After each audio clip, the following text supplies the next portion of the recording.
Pete Menjares, Week 1. 10-year-old Pete Menjares watched puffs of clouds from the roof of his little house in Pico Rivera, California. The rooftop was one of his favorite spots to dream of faraway places. As he looked at the clouds, he thought of the high mountain peaks at Yosemite National Park, where his grandfather had taken him once. Pete wanted to see more exciting places, but most of all, Pete wanted a dad. His father had been shot and killed when Pete was only 1 year old. He wished he could remember his dad, but all he had were dreams.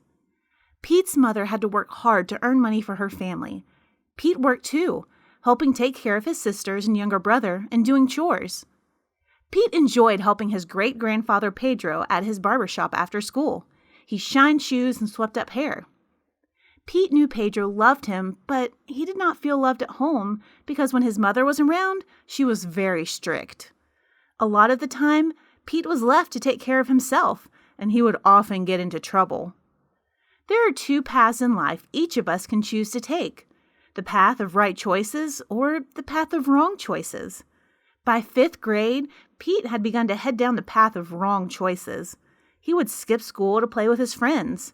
No wonder his grades were bad, especially in language and math, when he was never at school to learn.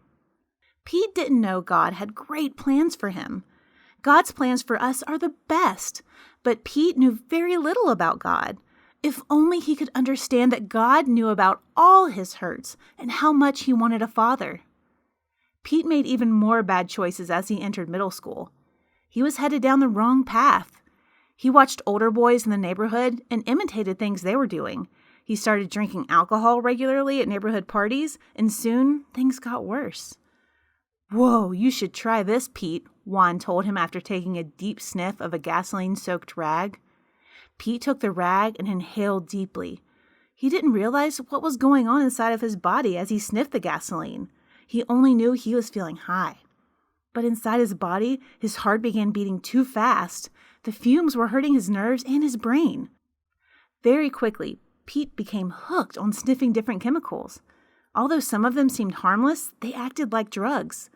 Sniffing strong chemicals can kill someone the very first time they do it. What is the smart choice to make? The smart choice would be not sniffing them at all. If you have a friend who's sniffing chemicals or taking drugs or drinking alcohol, how can you help him or her? No one helped Pete, and he became addicted to more drugs. Do you think Pete kept making wrong choices? Come back next time to find out.